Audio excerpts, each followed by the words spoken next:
Hello students, अब जो हम लोग आए हैं इस टॉपिक पे, इस टॉपिक के बारे में हम लोग क्या बताएंगे कि ये मॉलिक्यूलर बेसिस का तीसरा क्लास है। इसमें वॉटसन एंड क्रिक के द्वारा दिए गए मॉडल की हम लोग चर्चा कर रहे हैं। हम जैसे मैंने प्रीवियस क्लास में आपको बताया कि वॉटसन एंड क्रिक का नाम डीएनए के स्ट्रक्चर के लिए ऐसा है जैसे हम लोग ये कह सकते हैं कि रामचरितमानस को लिखने वाले नहीं, जैसे महाभारत को लिखने वाले। मतलब ये वॉटसन एंड क्रिक के इस मॉडल के बिना हम डीएनए के बारे में कोई बात कह ही नहीं सकते हैं। अगर डीएनए कोई कहता है उसके स्ट्रक्चर की बात हो जाती है। जैसे ही उसके स्ट्रक्चर की बात होती है, उस स्ट्रक्चर को बताने वाले, क्योंकि सारी चीज़ें इन्हीं के मॉडल पे दी हुई हैं और ये मॉडल था डीएनए का, दिया गया था वॉटसन एंड क्रिक के द्वारा। इसीलिए इस मॉडल को हम लोग Watson and Crick DNA model कहते हैं। ये मॉडल कैसा था हम लोग आपको फिर बताएंगे। ये मॉडल बिल्कुल एक इलेक्ट्रिकल बिजली के तार के समान, DNA is A double helical structure. ये देखो, एक तार, दूसरा तार इधर है और ये है डीएनए का दो थ्रेड। तो डीएनए के दो थ्रेड्स होते हैं, नहीं डीएनए के क्या होते हैं, दो थ्रेड्स होते हैं। दोनों एक तरफ से एक का 5 प्राइम एंड होता है, एक तरफ से एक का 5 प्राइम एंड होता है, तो दूसरे का 3 प्राइम एंड होता है। अब ये वाला जो रन कर रहा है, इसका ये एंड अब हो जाएगा 3 प्राइम एंड और ये हो जाएगा 5 प्राइम एंड। इसको कहते हैं डीएनए के दोनों थ्रेड एंटी पैरेलल रन कर रहे होते हैं। क्या बोलेंगे इसको हम लोग कि डीएनए के दोनों थ्रेड एंटी पैरेलल रन करते हैं। तो वॉटसन एंड क्रिक बेसिकली क्या किए, मॉरिस विल्किन और रोजालिंड के जो एक्सरे क्रिस्टलोग्राफी मेथड था ना, उसी का हेल्प लिए और चारगफ जो रूल बताए थे उसका भी हेल्प ले लिए। लेकिन वो दोनों इस मामले में थोड़े पीछे रह गए कि उन लोगों ने अपने बनाने या पढ़ाने के क्रम में, बताने के क्रम में डीएनए का कोई स्टैंडर्ड मॉडल नहीं बताया। अब वॉटसन एंड क्रिक क्या किए, उन्हीं के उन मेथड का हेल्प लेके एक स्ट्रक्चर, एक डिफाइन मॉडल बता दिए। किसका, तो कह देंगे डीएनए का। इस मॉडल को नाम दिया गया डबल, दो धागे वाला हेलिकल। ऐसे दोनों उंगलियां हैं, इसको ऐसे टर्न कर दो, ये हेलिकल स्ट्रक्चर हो गया। नहीं, दो उंगलियां हैं, ऐसे हेलिक्स बना दो। सबसे अच्छा हेलिक्स देखना और लड़कियों लोगों की चोटी देख लो। नहीं, दो थ्रेड्स ऐसे करके चोटी बन जाती है, चुटिया बन जाती है। तो वॉटसन एंड क्रिक के इस मॉडल पे मेडिकल पे कई बार कई क्वेश्चंस बनते हैं, है ना। पहला क्वेश्चन बनता है Watson and Crick propose double helical model, है ना। हम लोग यहाँ पे डबल और हेलिकल शब्द को बहुत अच्छे से अंडरलाइन करेंगे। डबल, ये डबल और हेलिकल स्ट्रक्चर है। कैसा स्ट्रक्चर है, मॉडल है डीएनए का। डबल हेलिकल आपको समझ में आ गया होगा, और अगर अभी नहीं आया होगा तो हम एक सेकेंड के लिए ये वायर आपको दिखा रहे हैं। This is what double helical structure. देखो, है ना, ये दो धागे हैं। ये पीले वाले का ये एंड अगर 5 प्राइम एंड होगा तो ये जहां पे ऊपर एंड हो रहा होगा वो 3 प्राइम एंड होगा। और ये ब्लू वाले का, अगर ये पीले वाले का ऊपर 3 प्राइम एंड है तो ब्लू वाले का ऊपर 5 प्राइम एंड होगा और नीचे 3 प्राइम एंड होगा। ये देखो, दोनों धागे को अब करना क्या है, नीचे से पकड़ो। ऐसे दोनों पहले धागा था, ठीक है ना, ऐसे था दोनों धागा।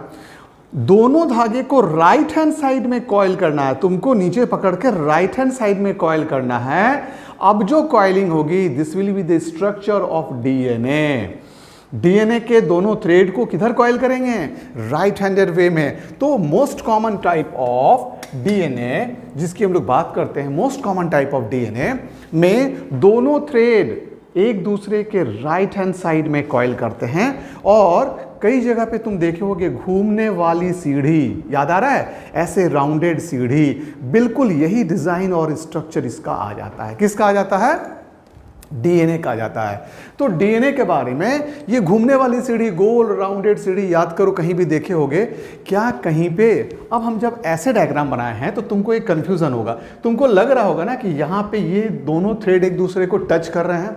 नहीं, ये टच नहीं कर रहे हैं। इसको फिर से समझो, इन दोनों के बीच में गैप है। इन दोनों के बीच में क्या है, गैप है। अगर हम इन दोनों को ऐसे टर्न कर दिए तो ये देखो, ये वाला जो पोर्शन है तुमको क्या लग रहा है, इससे और ये वायर के बीच में तुमको पीछे से लग रहा होगा कि ये टच कर रहा है, लेकिन टच नहीं कर रहा है। इनके बीच में गैप है, इनके बीच में भी गैप है। चूंकि हम इसका डायग्रामेटिक रिप्रेजेंटेशन करेंगे तो ये लगेगा टच करता हुआ, देयर इज ए गैप। और ये बिल्कुल कैसा होगा, समझ में आ गया, ऐसे दिख रहा होगा, मतलब यहां भी गैप है, यहां भी क्या होगा, गैप होगा, क्योंकि इसका रेडियस फिक्स है। इसका रेडियस यहां भी 10 एंगस्ट्रॉन है तो यहां भी 10 एंगस्ट्रॉन ही होगा और यहां भी 10 एंगस्ट्रॉन ही होगा। तो 10 angstrom is the radius of DNA. तो डबल हेलिकल मॉडल में हम लोग क्या क्या बातें शुरू किए बताना। सबसे पहली बात बताए कि double helical model was given and explained by Watson and Crick. पहला इंपॉर्टेंट पॉइंट मिला, Watson and Crick proposed double helical model of DNA. दूसरी बात, he took the help of both X-ray diffraction. अब याद करो, एक्सरे डिफ्रैक्शन के बारे में ना बताए थे कि एक्सरे डिफ्रैक्शन मेथड को कौन दिए थे, मॉरिस विल्किन, है ना।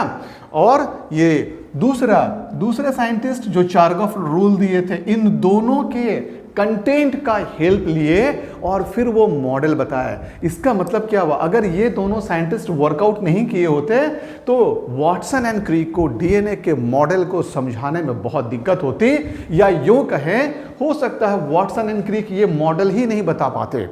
क्यों? क्योंकि डीएनए को एक्सरे क्रिस्टलोग्राफी से देखने वाले पहले साइंटिस्ट थे मॉरिस विल्किन। तो वॉटसन एंड क्रिक का जो मॉडल होगा, इसमें किसका हेल्प लिया गया? एक तुम्हारे नीट का ये अच्छा क्वेश्चन हो सकता है, they took the help of X-ray diffraction and Chargaff rules. Chargaff के रूल को भी वो दोनों फॉलो किए। और क्या बोले, कह रहे थे DNA consist of 2 polynucleotide chain. DNA कैसा है, 2 पॉलीन्यूक्लियोटाइड चेन है। डीएनए क्या है, ये दोनों चेन को दिखा रहे हैं। एक तरफ 5 प्राइम एंड से रन कर रहे हैं, ऊपर में लिख दिए 5 prime end to 3 prime end, और दूसरी तरफ ये दूसरा इसका थ्रेड है, हम लोग दिखा रहे हैं towards 3 prime end to 5 prime end. अब ये डीएनए के 2 धागे हैं। DNA consist of 2 thread like structure. These 2 thread-like structure are twisted right hand side। किस तरफ? Twisted right hand side, दाहिनी तरफ ये मुड़े हुए हैं। और अभी ये दोनों के बीच में डिस्टेंस दिखा रहे हैं, ये रेडियस है। ये राइट हैंड साइड में टर्न लिया, फिर भी रेडियस इतना ही रहेगा। तो सबसे पहला क्वेश्चन, अब इस पे हम लोग आगे बढ़ते हैं कि ये कैसा होगा। तो 2 पॉलीन्यूक्लियोटाइड के चेन्स होंगे। कितने चेन्स होंगे भाई? 2 पॉलीन्यूक्लियोटाइड के चेन्स होंगे। सॉरी, 2 पॉलीन्यूक्लियोटाइड के चेन्स होंगे जो एंटी पैरेलल रन कर रहे हैं। एंटी पैरेलल का मतलब क्या हुआ? एक का सर ऊपर है और पैर नीचे है, तो दूसरे का पैर ऊपर है और सर नीचे है। मतलब एक का 5 प्राइम एंड, इस 5 प्राइम एंड और 3 प्राइम एंड को क्लास, जो पहला क्लास था इसमें मैंने समझाया है, ये हम लोग कह सकते हैं मॉलिक्यूलर बेसिस ऑफ इनहेरिटेंस का मेरा तीसरा क्लास है, 3rd हमारा क्लास है। ये टॉपिक तुम्हारे नीट के लिए भी और ये बोर्ड के लिए भी, दोनों के लिए इंपॉर्टेंट है। जो बच्चे बोर्ड का एग्जाम दे रहे हैं उनके लिए भी ये इंपॉर्टेंट है, क्योंकि ये दो जो टॉपिक हम लोग का होगा, ये काफी बड़ा एरिया तुम्हारा कवर कर रहा होगा सिलेबस का। तो चलो, एक्सरे डिफ्रैक्शन और चारगॉफ रूल के बाद हम लोग बताते हैं। तो डीएनए कंसिस्ट ऑफ कितना चेन? तो बोलेंगे 2 न्यूक्लियोटाइड का। लेकिन ये न्यूक्लियोटाइड का चेन पॉलीन्यूक्लियोटाइड चेन होता है ना, बहुत से न्यूक्लियोटाइड के मॉलिक्यूल के जुड़ने से बना था डीएनए, इसीलिए बोले पॉली मतलब many, nucleotide nitrogenous base, sugar और फॉस्फेट को मिला के कहते हैं। और इसका पूरा ये चेन दिख रहा है। बैकबोन क्या बताए थे हम लोग? एक हम लोग डायग्राम बनाए थे। अगर डायग्राम को फिर से रिपीट करें तो देखो, ये बनाए थे नाइट्रोजनस बेस होगा, ये शुगर होगा, ये फॉस्फेट होगा, फिर यहाँ पे शुगर होगा, फिर यहाँ पे नाइट्रोजन बेस होगा, है ना। तो इस तरह से बैकबोन जो था वो शुगर और फॉस्फेट का, और इधर फिर हम लोग बनाएंगे दूसरा नाइट्रोजनस बेस, सेम चीज़ इधर रिपीट करेंगे। फिर नीचे आएंगे, शुगर के बाद फिर फॉस्फेट आ गया, फिर शुगर आ गया, फिर यहाँ पे नाइट्रोजन बेस हो गया। तो बैकबोन ये शुगर और फॉस्फेट है। बैकबोन कौन हो गया? शुगर और फॉस्फेट। ये क्वेश्चन तुम्हारे मेडिकल में एक अच्छा क्वेश्चन बनता है। शुगर एंड फॉस्फेट और एंड बेस प्रोजेक्ट इनसाइड, और जो नाइट्रोजनस बेस है ना ये देखो अंदर की तरफ है, यहां से बॉडी शुरू करो तो बेस प्रोजेक्ट इनसाइड। बेस कहाँ, बैकबोन कौन है और बेस अंदर है। बैकबोन है शुगर और फॉस्फेट, शुगर और फॉस्फेट, शुगर और फॉस्फेट का दोनों तरफ, और बीच में अंदर की तरफ कौन है, इनवर्ड नाइट्रोजनस बेस है। तो ये लाइंस बहुत अच्छा मेडिकल का क्वेश्चन है। The backbone is constituted bye sugar and phosphate. क्यों? क्योंकि तीन ही चीज है। जब हम लोग न्यूक्लियोटाइड कहते हैं तो पहली चीज होती है नाइट्रोजनस बेस, दूसरी चीज होती है शुगर, और तीसरा होता है फॉस्फेट। तो नाइट्रोजनस बेस ये ऐसे समझो, ये एक स्ट्रैंड है नाइट्रोजन बेस शुगर और इसके साथ फॉस्फेट जुड़ा हुआ, और इधर भी एक स्ट्रैंड होगा nitrogenous base sugar and phosphate है। तो ये दोनों बेस अंदर की तरफ हैं, और ये शुगर और फॉस्फेट का जो बैकबोन है ये बैकबोन है, ये इसको हेल्प कर रहा है। आया समझ में? अब हम लोग फिर आगे बढ़ते हैं। कॉन्सेप्ट समझना है बच्चों, अगर एक बार समझ में आएगा ना तो दिक्कत नहीं होगी, नहीं समझेंगे तो रट के बायोलॉजी नहीं हो सकता है। तो पूरे बायो में आपको आपका जो कंसेप्शन होना चाहिए वो ये है कि पूरे कॉन्सेप्ट के साथ हमको समझना है। The two chain run in anti parallel fashion. दोनों चेन जो होंगे इसको एंटी पैरेलल फैशन बोलते हैं। एक का 5 प्राइम एंड का तरफ एक तरफ ऊपर होना, और उसका ही दूसरे तरफ 3 प्राइम एंड का नीचे होना। दूसरे का 5 प्राइम एंड ऊपर होना तो उसका 3 प्राइम एंड नीचे होगा, और पहले का 3 प्राइम एंड ऊपर होगा तो इसका 5 प्राइम एंड नीचे होगा। ये जो अरेंजमेंट होता है ये फिक्स है। हर डीएनए में इसी तरह के स्ट्रक्चर पाए जाते हैं। दो थ्रेड, एक का 5 प्राइम एंड ऊपर 3 प्राइम एंड नीचे, दूसरे का 3 प्राइम एंड ऊपर 5 प्राइम नीचे, और इस अरेंजमेंट को एंटी पैरेलल अरेंजमेंट कहते हैं। क्या कहते हैं इसको हम लोग? एंटी पैरेलल अरेंजमेंट कहते हैं। तो इस अरेंजमेंट का हम लोग नाम रख दिए एंटी पैरेलल अरेंजमेंट। तो ये हो गया हमारा second important point. The two chain run in anti parallel fashion with 5 prime and towards 3 prime and, ये हम लोग जान गए। इसको पोलैरिटी भी बोल सकते हैं, इन वन एंड दूसरे में 3 prime end to 5 prime end polarity, है ना। तो दोनों की पोलैरिटी के बारे में हम लोग बताएं क्या हो सकता है इन अदर चेन। अब अगर तुमको ये क्वेश्चन दे दिया है तो इसका आंसर बनाओ जल्दी से। इसका आंसर क्या होगा जरा बताओ हमको। इस क्वेश्चन का आंसर होगा, ऊपर वाले थ्रेड पे हम लोग क्या दिखा रहे हैं, ऊपर वाले थ्रेड पे हम लोग दिखा रहे हैं CA डबल T, नहीं तो जरा सा सोचो तो नीचे क्या क्या हो सकता है। हमको पता है C की पेयरिंग किससे होती है, तो कहेंगे C की पेयरिंग हमेशा G से होती है, और A की पेयरिंग किससे होती है, A की पेयरिंग हमेशा T से होती है। नहीं, किससे किसकी पेयरिंग होगी ये समझ में आ गया। साइटोसिन की पेयरिंग हमेशा थायामीन से होती है, और नहीं होती है, साइटोसिन की पेयरिंग हमेशा किससे होगी, तो C की पेयरिंग हमेशा G से ग्वानिन से होगी, A की पेयरिंग हमेशा थायामीन से होगी, T की पेयरिंग हमेशा एडेनिन से होगी। फिर यहाँ पे लिखेंगे एडेनिन, यहाँ पे लिखेंगे थायामीन, यहाँ पे लिखेंगे साइटोसिन, यहाँ पे लिखेंगे साइटोसिन, यहाँ पे लिखेंगे थायामीन, और यहाँ लिखेंगे ग्वानिन। मतलब अगर एक टेम्पलेट पे तुमको डीएनए का थ्रेड मालूम है, एक टेम्पलेट पे अगर तुमको डीएनए का थ्रेड मालूम है, इसके सीक्वेंस मालूम है नाइट्रोजनस बेसिस का, तो ऑटोमेटिकली दूसरे पे इसका कॉम्प्लीमेंट्री ही मिलेगा। और कॉम्प्लीमेंट्री किसको बोले, किसके साथ किस बेस की पेयरिंग होती है, इसी को कॉम्प्लीमेंट्री कहते हैं। किसके साथ किस बेर की पेयरिंग होती है, तो पेयरिंग हमेशा याद रखना, C always pair with G, C हमेशा G के साथ पेयरिंग करता है। मतलब C और G के बीच में 3 हाइड्रोजन बॉन्ड होते हैं, और एडेनिन और थायामीन के बीच में 2 हाइड्रोजन बॉन्ड होते हैं। तो बॉन्डिंग दिखा दिए हम लोग 3 and 2, है ना। अब आ जाओ, एक क्वेश्चन ये आ सकता है मेडिकल में कि 2 डीएनए तुम्हारे पास है, एक में C और G का कंटेंट ज्यादा है, दूसरे में A और T का कंटेंट ज्यादा है, तो दोनों में कौन ज्यादा स्ट्रॉन्गर होगा, तो आंसर क्या हो जाएगा, जिसमें C और G का कंटेंट ज्यादा होगा उनमें ज्यादा बॉन्डेड होंगे। जिसमें ज्यादा बॉन्ड होगा इस डीएनए को खोलना, उसके थ्रेड को खोलना ज्यादा डिफिकल्ट होगा। तो more stronger DNA is with higher content of C and G, less stable is with A and T. किस इन दोनों को कंपेयर कर रहे हैं, इसी दोनों को कंपेयर करके हम लोग अपनी बात कर रहे थे, ठीक है ना।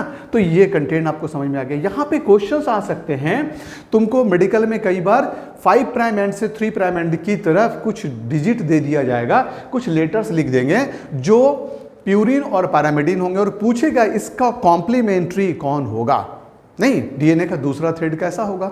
तो ये करेक्ट आंसर हमको मालूम हो गया इसका, इस पे क्वेश्चन आ सकते हैं। अब आ जाओ, कई बार डीएनए से आरएनए बनने पे भी क्वेश्चन आ सकते हैं, तो वो मैं इसके बाद जब मैं ट्रांसक्रिप्शन पे आऊँगा तब वो क्लास भी आपको समझाऊंगा, ट्रांसक्रिप्शन के समय वो बातें मैं बताऊंगा आपको। अभी तक ये पॉइंट पूरा आपको क्लियर हो गया होगा। अब डीएनए के डबल हेलिकल मॉडल के बारे में जरा बताते हैं। हम लोगों ने कहा DNA is A double helical structure. ये हेलिकल क्या है, हेलिक्स किसको बोलते हैं, बस ऐसे ऐसे घुमा देंगे तो ये हेलिक्स हो गया, तो बोलेंगे नहीं। वन हेलिक्स किसको बोलते हैं, बहुत ध्यान से समझना।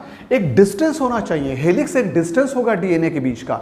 कितना बड़ा डिस्टेंस होगा, कितना बड़ा डिस्टेंस होगा भाई, इसको समझना है।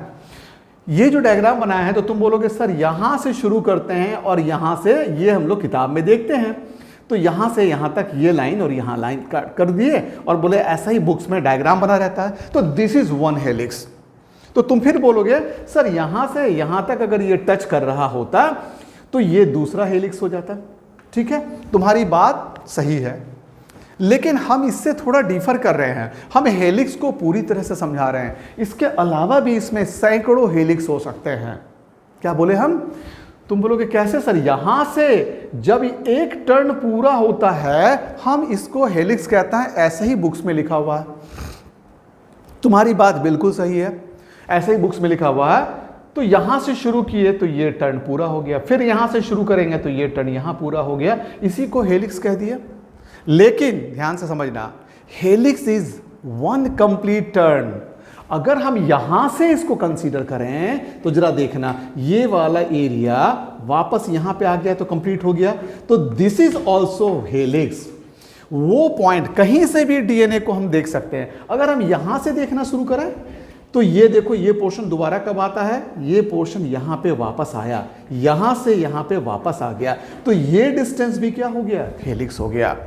एक पॉइंट स्टार्ट करो, दोबारा वो जहां पे आएगा इसी डिस्टेंस को हेलिक्स कह देंगे।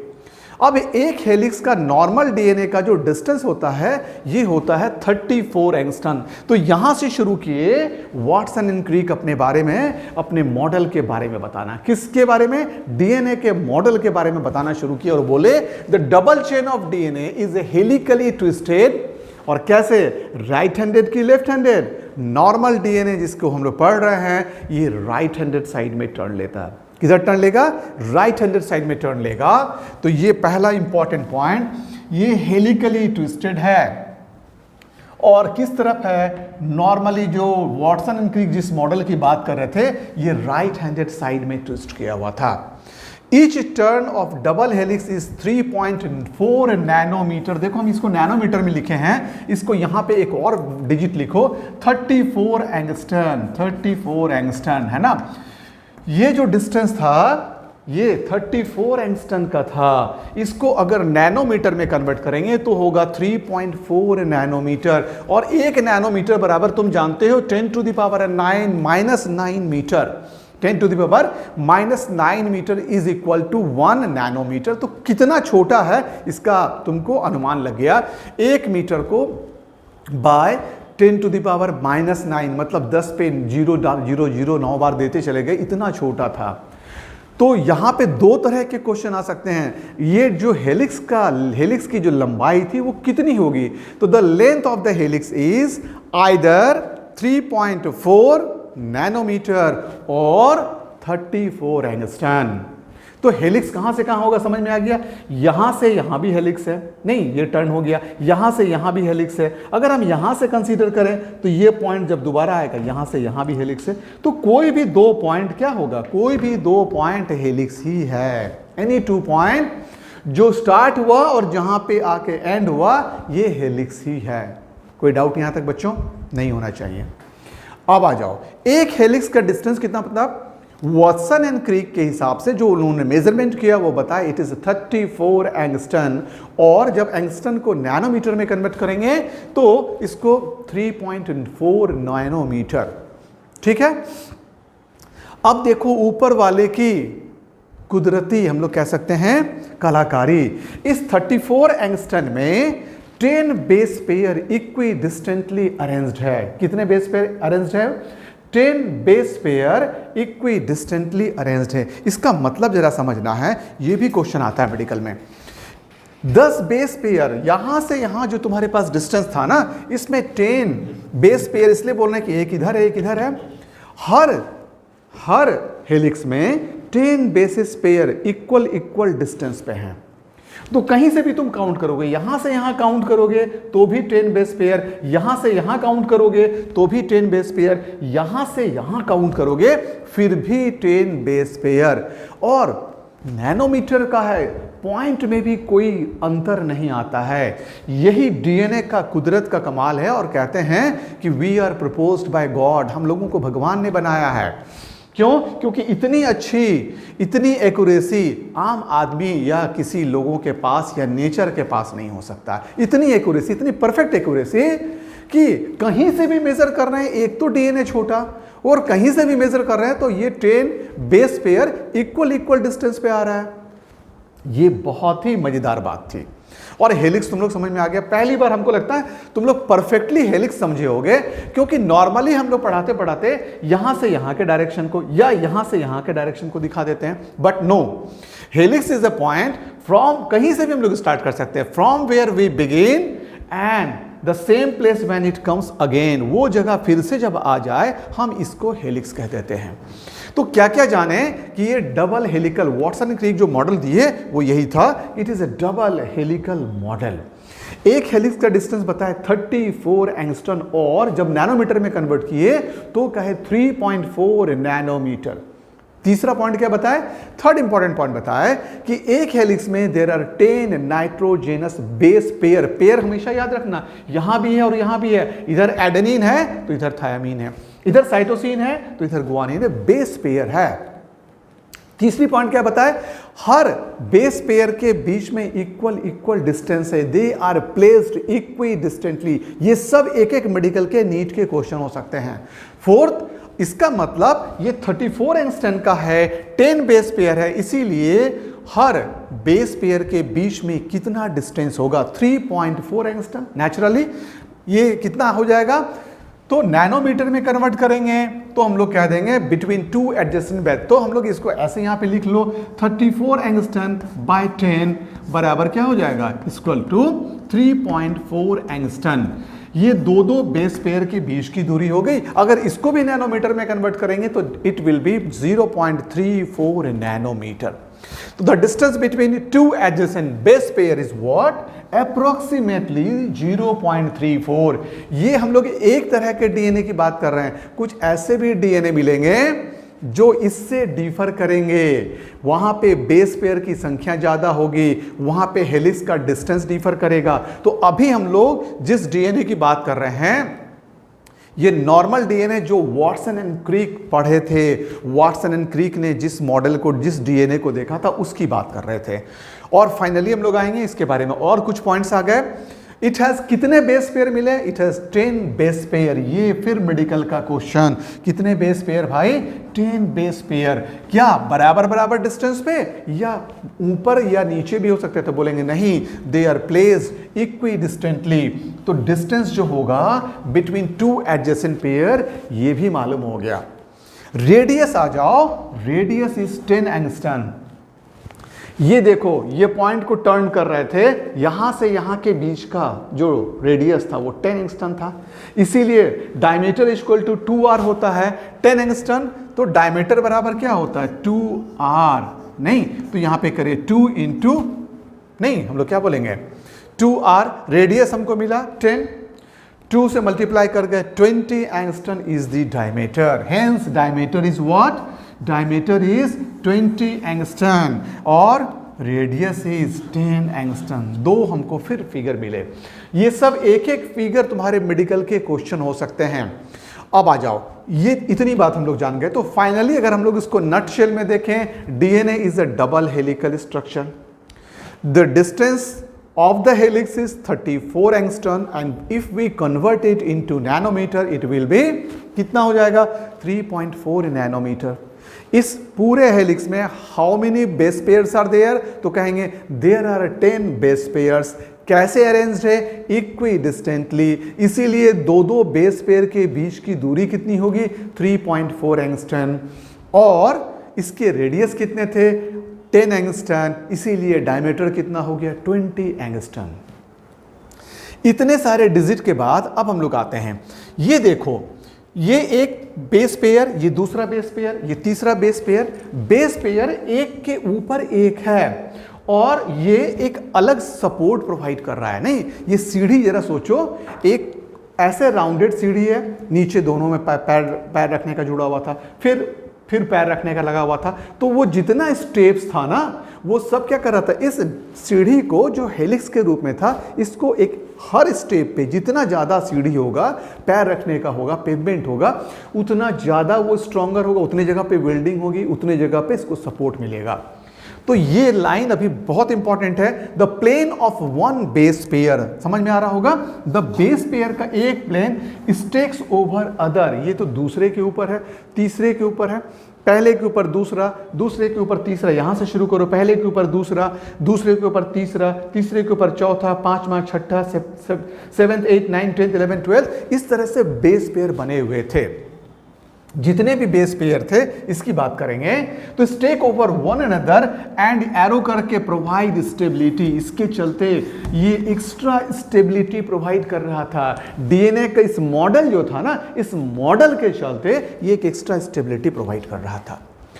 अब आ जाओ, ये जो मॉडल दिया गया, इसके बाद 1962 में वॉटसन एंड क्रिक को फ्रैंकलिन और विल्किंस के साथ, मॉरिस विल्किन और फ्रैंकलिन के साथ, चूंकि एक्सरे क्रिस्टलोग्राफी वही लोग दोनों बताए थे, इसलिए वॉटसन एंड क्रिक, फ्रैंकलिन और विल्किन सबको नोबेल प्राइज दिया गया ये डिस्कवरी ऑफ डीएनए के चलते। ये जो डीएनए का डिस्कवरी हुई, इसके इस शेप को जान पाए, इसके मॉडल को समझ पाए, इसके लिए 1962 में they have given Nobel prize.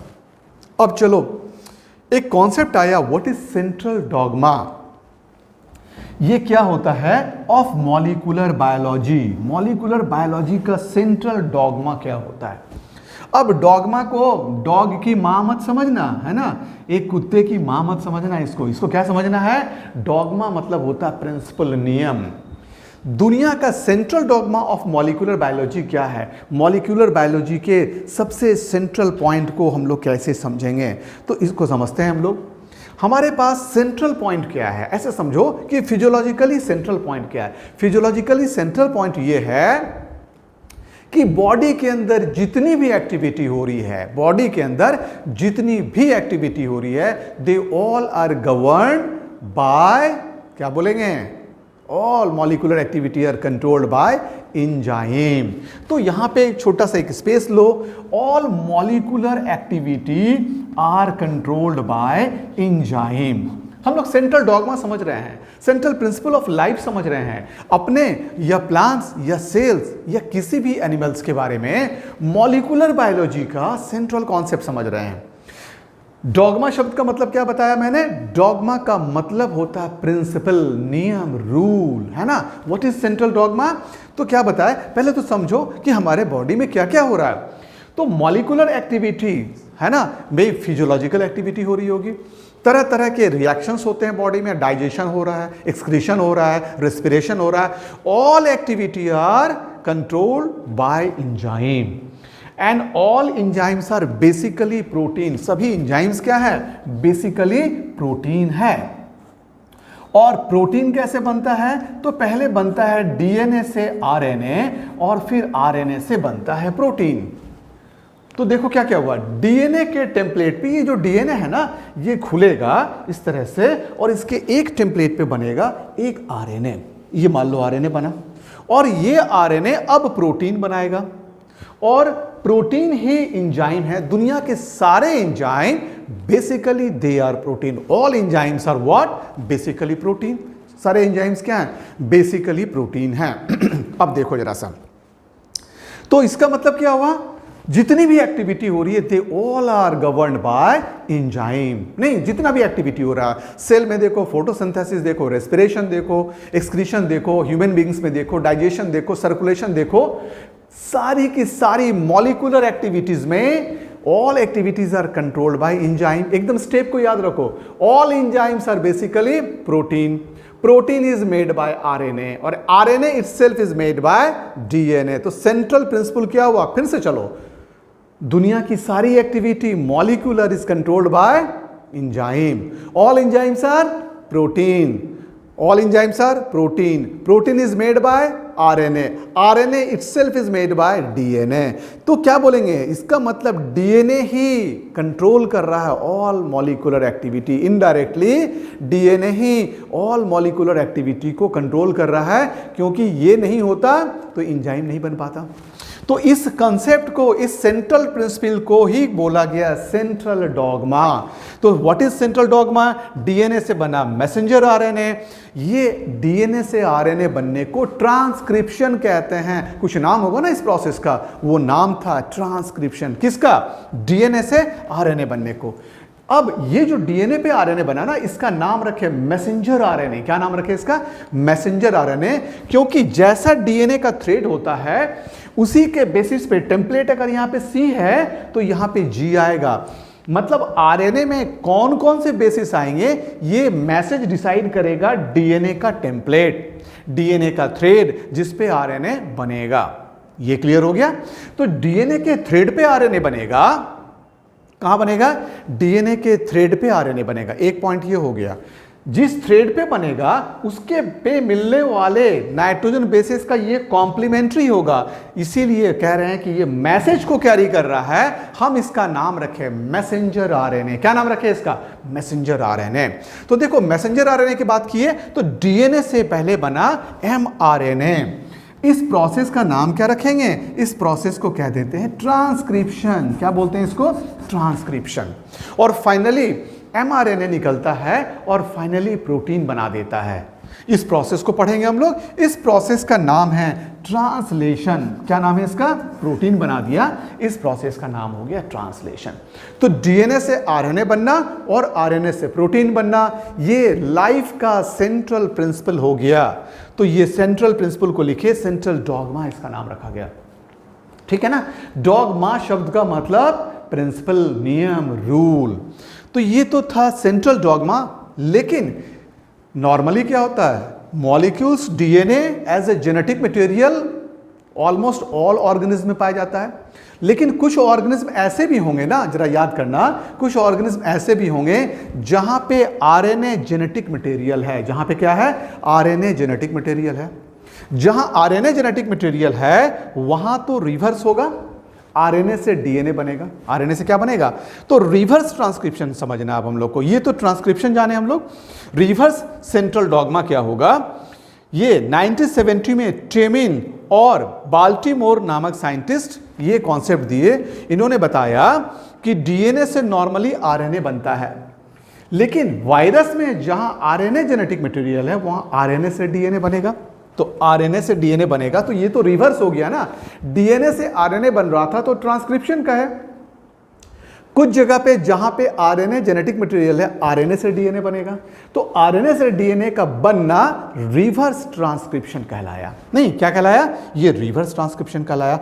और फाइनली फिर इससे आरएनए बना, आरएनए से डीएनए बना और फिर डीएनए से आरएनए बना। तो एक स्टेप ऐड कर दिए हम लोग, रिवर्स ट्रांसक्रिप्शन हुआ, फिर ट्रांसक्रिप्शन हुआ और फिर फाइनली प्रोटीन बना। इस प्रिंसिपल को हम लोग रिवर्स ट्रांसक्रिप्शन वाला एक पोर्शन जब ऐड किए, हम लोग इसका नाम रखे रिवर्स सेंट्रल डॉगमा। और इसके बारे में जो साइंटिस्ट बताए थे वो थे टेमिन और बाल्टीमोर। तो ये नाम याद रखना। तो ये तुम्हारा होगा, क्या इसका कॉन्सेप्ट क्लियर हो गया। नॉर्मली डीएनए से आरएनए बनता है, बट देयर आर वायरस जहां पे RNA is the genetic material, वहां पे क्या होता है, वहां पे आरएनए से पहले डीएनए बनता है। इस प्रोसेस को रिवर्स ट्रांसक्रिप्शन कहेंगे। फिर इस डीएनए से आरएनए बनता है जो नॉर्मल ट्रांसक्रिप्शन था, और फिर प्रोटीन बनता है। प्रोटीन तो बनना है, एंजाइम तो बनना ही है। बिना एंजाइम के कोई मेटाबॉलिक एक्टिविटी किसी भी सेल में नहीं होगी, किसी भी सेल में नहीं होगी। तो ये तुम्हारा पॉइंट क्लियर हो गया होगा। ये जो मॉडल हम लोग अभी पढ़ रहे थे, ये वॉटसन एंड क्रिक के द्वारा दिया गया मॉडल था। इसके एक एक लाइंस पे एक एक अच्छे अच्छे क्वेश्चंस बनते हैं नीट के, मेडिकल के एग्जाम के, है ना। और जिन बच्चों को बोर्ड देना है उनको ये क्वेश्चन दे सकता है कि describe double helical model of DNA, तो ये पॉइंट वाइज आप लोग लिख दोगे तो आउट ऑफ 3 मार्क्स पूरा मिल जाएगा, है ना। पॉइंट वाइज इतनी बातें लिख दोगे। तो ये हमारा, तो स्टेप वाइज पढ़ रहे थे हम लोग। पहले हम लोग एक प्रिंसिपल कॉन्सेप्ट बताए थे डीएनए का, है ना। दूसरे क्लास में हम लोग फिर बताए, और ये तीसरे क्लास में हम लोग वॉटसन एंड क्रिक के मॉडल को देख रहे थे। तो नेक्स्ट अब हम लोग बाकी के पढ़ाई के लिए फिर नेक्स्ट क्लास को देखेंगे, that will be my 4th class. तो ये देखो मॉलिक्यूलर बायोलॉजी हम लोगों का चल रहा है, और बहुत पीसफुली देखोगे। उसके बाद एनसीईआरटी पढ़ो, उसके बाद सीधा सीधा क्वेश्चंस बनाओ, तुम्हारे क्वेश्चंस मेडिकल के सॉल्व होंगे ही होंगे, है ना। तो most welcome to my classes सभी बच्चों को। और मेरे बारे में सबको पता होगा, myself Mahesh sir, ex faculty Aakash, और हमने अपना आपको नंबर भी दिया होगा। मेरे क्लासेस जो चलते हैं ना, तो मेरा जो मोबाइल नंबर है, in case of any doubt, है ना, अगर आपको कोई डाउट होता है तो आप मेरे को इस नंबर पे, है ना, अगर आपको कोई डाउट होता है सब्जेक्ट वाइज कुछ पूछने का आपको मन करे, तो ये नहीं सोचना कि सर पैसा लेंगे, फ्री ऑफ कॉस्ट, क्योंकि हमारे यूट्यूब पे भी क्लास आ रहा है। किसी बच्चे को, जो पढ़ने वाले बच्चे हैं, उसको किसी को डाउट होगा तो आफ्टर 8 PM, याद रखना 8 बजे तक हमारे क्लासेस होते हैं। कई ऑनलाइन क्लासेस हैं, अनअकैडमी में भी क्लासेस हैं, मेरे अपने भी क्लासेस होते हैं। तो ये याद रखना कि इसके बाद 8 बजे के बाद ही आप लोग मुझे कॉल करना या मैसेज कर देना, मैं आपको फिर वो रिप्लाई कर दूंगा तुम्हारे क्वेश्चंस का, अगर किसी को कोई डाउट होता है तो ये हो गया। तो आज के क्लास के लिए हम लोग इतनी सी बात करेंगे, फिर we will move to next class. चलो, थैंक यू फॉर वॉचिंग।